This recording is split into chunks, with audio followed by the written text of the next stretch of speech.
Pizza. First of all, making a pizza in about 5 minutes takes just a pack of a pizza base pack. So in there, everything's already pre-weighed for you. This will make an 8-inch pizza. 100 mils of water, of warm water that is.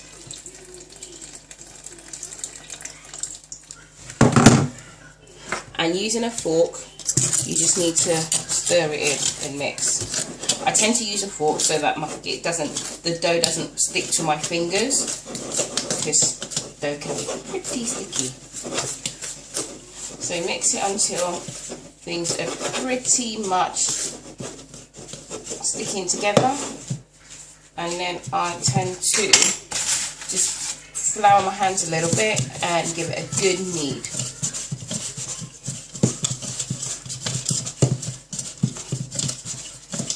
I'd say you need to knead it for about 2 to 3 minutes tops. Might need to put a bit of flour in it just to get it going. Now, it's not always easy to knead properly in a bowl, so I've floured a surface and I'm going to knead it for a couple of minutes so that the pizza's base is all nice and smooth.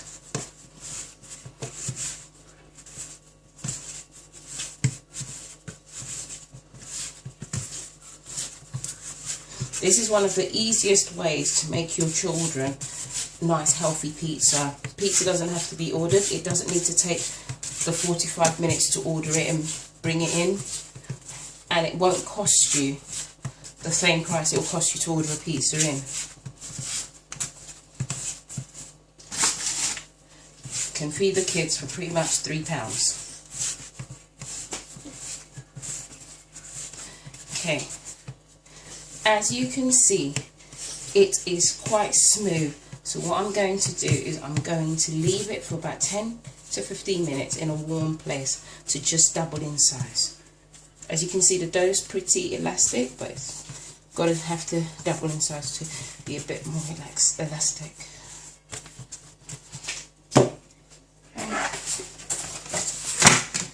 One of the tips I tend to find is using some cling film. Helps to seal in the heat so that the dough rises a bit quicker.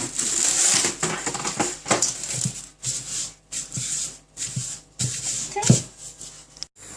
So it's been about 10-15 minutes and there's our dough.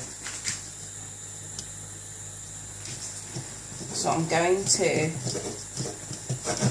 roll it out, ready to put in my pizza pan one more time.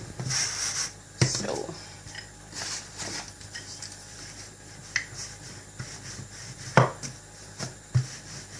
I do like to move the base around a bit so it doesn't get stuck to the countertop. Otherwise, while you're rolling it out, otherwise you will have some major problems getting it off.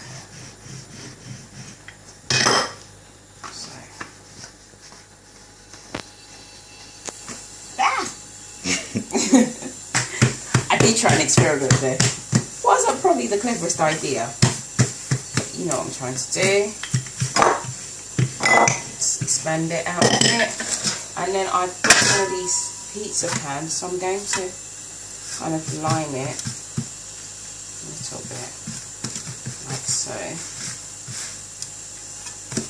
I've already floured the pizza pan. Doesn't have to be perfect, it's just a rustic one for doing. Now with this you can either choose, once you put the ingredients, I'm just going to make a simple one of just some tomato puree or cheese and tomato.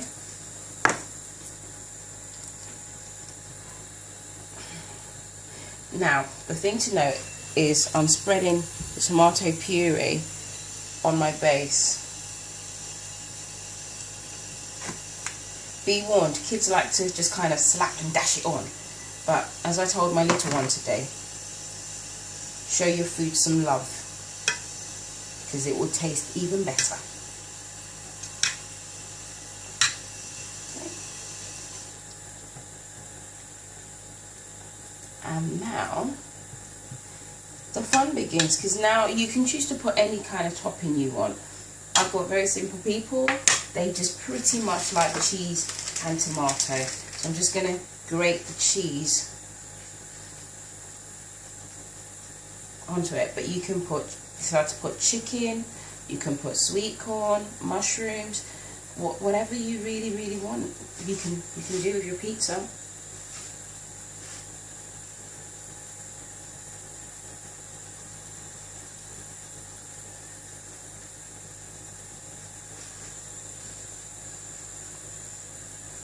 Okay, I'm not going to put a lot because I don't just like a lot of cheese on pizza. And there it is, my cheese and tomato pizza. So what I'm going to do actually is I found some chicken in the fridge. So I'm just going to put some shredded chicken over it. This is the best way to kind of make your leftovers fun, I say. So I'm going to put some leftover chicken on this and turn this into a calzone. It's a different take on a pizza. It's just a folded pizza, so it's pretty much a similar thing.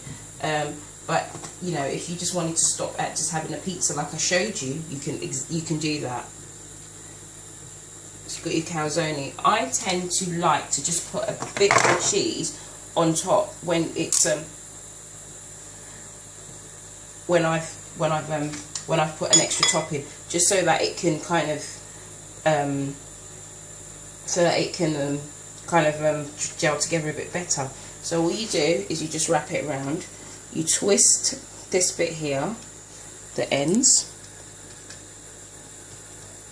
and then you just fold round. Okay, and get a fork and just put a couple of holes in, and then voila, that's a calzone. I'm going to pop this in the oven for about 10 to 15 minutes, let it cook through, and it'll be ready to eat.